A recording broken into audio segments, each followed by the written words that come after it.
Artist हैं, जो उनका प्रेपरेशन है, जो जिस तरीके से वो जब उनके हाथ में स्क्रिप्ट आती है तो जिस तरीके से वो अपनी चीज़ें प्लान करते हैं, उनके बारे में कोई बात नहीं करता ना, वो खुद बात करते हैं उसके बारे में। वो तो कुछ बात नहीं करते, he only lets us work talk for it। तो मैं एक किस्सा शेयर करूंगा। वो जो एक सीन है जहाँ पे थप्पड़ मारते हैं मुझे, तो वो सीन का प्लानिंग हो रही थी, कहाँ पे लेंगे, घर के बाहर लेंगे, घर के रूम के अंदर लेंगे। तो मैं देख रहा था दूर से सनी सर को, एंड लंच ब्रेक था बट सनी सर वहाँ पे थे, एंड जैसे थिएटर में हम करते हैं ना, ये जैसे स्टेज है वैसे ही वॉक कर रहे थे, and he was staging the scene in his mind how he is going to do it, and I am watching him from far, और अचानक मेरे मुंह से निकलता हाँ सर ऐसे ऐसे एंड इन्होंने भी मेरे को एक लुक दिया। मैं थोड़ा चुप हो गया कि सर अपने उसमें जोन में है, but then he was walking, and जब मैं इनको नोटिस कर रहा था, ऑब्जर्व कर रहा था, इतने इमोशन के साथ भी वो प्रेपरेशन करते हैं कि मुझे पता था कि कितना तेज तमाचा पड़ने वाला है 2.5 किलो के हाथ से 1 किलो के हाथ से। तो बहुत ही इनक्रेडिबल एक्सपीरियंस है, एंड अगर I think he is the finest actor of India in the 100 years of Indian cinema. There is no one like him in India or in the world. So wonderful, wonderful. You know, मैं अनिल को, Sunny was here this, मैं अनिल को picture देख के मैंने Saturday को phone किया, मैंने बोला अक्सर I cry very easily in films and I laugh also very loudly, तो मैंने बोला इस फिल्म में 5 या 6 जगह मुझे इतना रोना आया, जबकि कोई ऐसा एक होता है ना, let's make an emotional scene, वैसा इमोशनल सीन नहीं है। ये बोलते हैं जीते, वो बोलता है पापे, और पुर आई वाज क्राइंग, ये बोलते हैं हिंदुस्तान, आई स्टार्टेड क्राइंग। सो वो अंडर करंट ऑफ इमोशंस, चाहे वो पेट्रियोटिक कंट्री के इमोशंस हो या फैमिली इमोशन, जैसे शारिक साहब ने कहा ना, हमारा तय था, तारा सिंह है, पेट्रियोटिज्म है, फैमिली ड्रामा है और फैमिली इमोशंस है। ये इमोशंस को कायम रखना, because that was a landmark film, ये इमोशंस को कायम रखना, अगर आप दोनों बता सकें कि कितना मुश्किल था या नेचुरल फ्लो में हुआ। देखिए, तारा और सकीना और जीते के जो किरदार है ना, उन लोगों के दिलों में उतरे हुए हैं, घुसे हुए हैं। वहाँ जैसे ये तारा सिंह के रूप में आएंगे और जीते के रूप में आएगा और सकीना के रूप में आएगी, लोग अपने आप कनेक्ट कर लेंगे, अपने आप जुड़ जाएंगे, क्योंकि बचपन से बहुत सारे लोग, जैसे कि पिछली गदर के टाइम पर बहुत सारे लोगों ने गदर की कदर नहीं की, लेकिन ऑडियंस ने बहुत ज़्यादा कदर की, वो पेबैक मिला हमको। तो वो वही बात है कि वो जो इमोशन लोगों के दिल में था, जब मैं बार बार कहता हूँ कि गदर फिल्म में इमोशन है, तो वो जो इमोशन लोगों के दिल में, वो वही इमोशन लोगों की आंखों में आया जब तारा ने बोला जीते और जीते ने बोला तारे। वो उनके अपने फैमिली के किरदार हैं।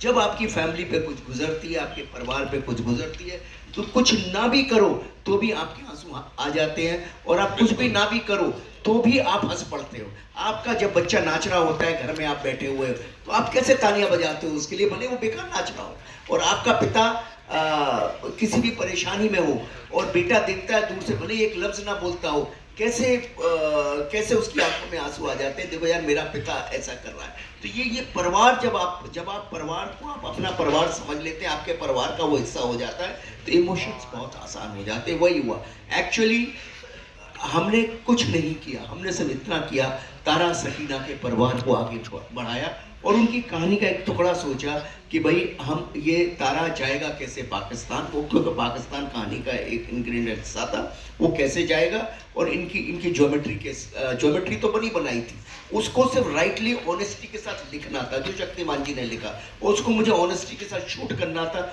जो आई ट्राइड माई बेस्ट, और सर ने, उत्कर्ष ने बहुत ऑनेस्टी के साथ उसको निभाया, और बहुत ही ऑनेस्टी के साथ जी स्टूडियो ने हमारे साथ काम किया, क्योंकि कहीं ना कहीं सबको ये मालूम था कि ये, मैंने जब इनको कहा कि 500 करोड़ करेगी, ये बिलीव उस वक्त इनके मन में ऐसा रहा हो कि ना, शायद ये क्या बात कर रहे हैं शर्मा जी हम अपने इमोशन में, लेकिन अंदर ही अंदर कहीं ये जानते थे ऐसा हो सकता है, तो इनका भी शर्मा जी हमेशा बहुत बड़े नंबर्स बोलते हैं, समझे, और डिलीवर भी करते हैं। और जब मैं काम करता हूँ फिर मतलब आपने बोल दिया, चलो भी मेरे को मेहनत करनी पड़ेगी सीन लेकर आ जाएंगे, सीन होता था और मैं बोला ये क्या है, चलो करते हैं, because I am a Rahul भी बैठा हुआ, he knows me, I am an actors director.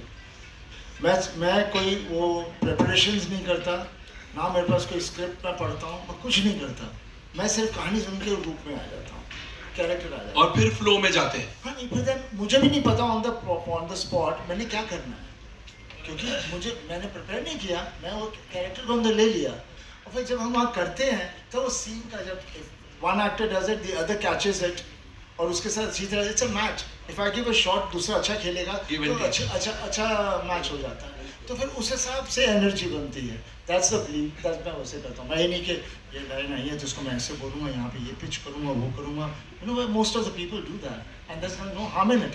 Everybody has their way of performing, but my way of performing is that way. So जब ये देते थे फिर मैं बैठता था, सोचता था, चिढ़ता था, लड़ता था और करता था, नहीं ये नहीं, ये हटाओ, ये करेंगे, करते करते then when I would perform it, they could understand कि मैं कहाँ जाना चाह रहा हूँ। Because unless you don't perform, you can't understand what is the magnitude of the scene जो हम लाना चाह रहे हैं।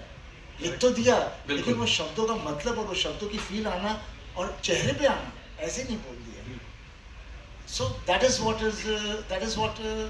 what makes these scenes, you know, बन जाते हैं। फिर बोलो फिर से करो, नहीं होते। सही बात है, because it's not, क्या है, it's not methodical। Sunny sir का क्या है, इट्स टू नेचुरल।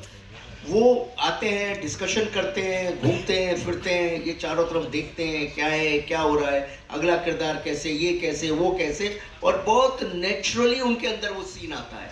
वो बहुत नेचुरली आता है। दैट्स व्हाई मैं इनको कहता हूँ बहुत नेचुरल एक्टर है, बहुत ही। और अंदर से वो जो सीन है सनी सर ने जो किया, जब इनको पता लगता है कि इनका बेटा पाकिस्तान चला गया, और अमीषा के साथ जो उन्होंने सीन किया है और ताई के साथ जो सीन किया, मतलब माइंड ब्लोइंग सीन है। वो कैसे इनके इमोशन फट जाते हैं, ऑटोमेटिक इनके इमोशन फटते हैं। इनको कोई जब चिट्ठी पढ़ रहे हैं बस के ऊपर और वो सिर्फ वो लाइनें पढ़ रहे हैं तो इमोशन फटते हैं। बस हाँ इतना है कि ये सब जब बैठते हैं करते हैं तो उसकी नेचुरलिटी को देखने की कोशिश करते हैं कि माहौल राइट है या नहीं। वो माहौल को एकदम ऑब्जर्व करते हैं, ये कि हाँ ये राइट है, ये है, वो है, फलाना ठिकाना, अटरम कटरम, ये सब चीज़ राइट है या नहीं, वो दुनिया वो दौर में हम ले जा रहे हैं, नहीं ले जा रहे हैं। क्योंकि जैसे ही उनको महसूस होता है वो दुनिया वो दौर है, ये भी उस दुनिया उस दौर में आ जाते हैं। इनके अंदर का तारा सिंह आ जाता है। पर तारा सिंह आया तो कहानी आई, कथा आई, बस तारा सिंह है तो बस फिर तो क्या हो रहा है देख लीजिए। बॉक्स ऑफिस का तारा सिंह है। एक और जब तय कर लिया करना है, हमें मालूम है कि लोग लाइक करेंगे। अब 22 साल तक फील्ड खाली थी, कोई ऐसी फिल्में क्यों नहीं बना रहा था? कोई नहीं बना रहा था। एग्जैक्टली बना रहे होते तो बात कोई और होती। और दूसरी बात में क्या, फील्ड खाली थी, हमने आया, हमारा काम किया और आगे fill the void as they say। और दूसरी बात क्या है, देखिए माता पिता होते हैं, भाई होता है, बहन होता है।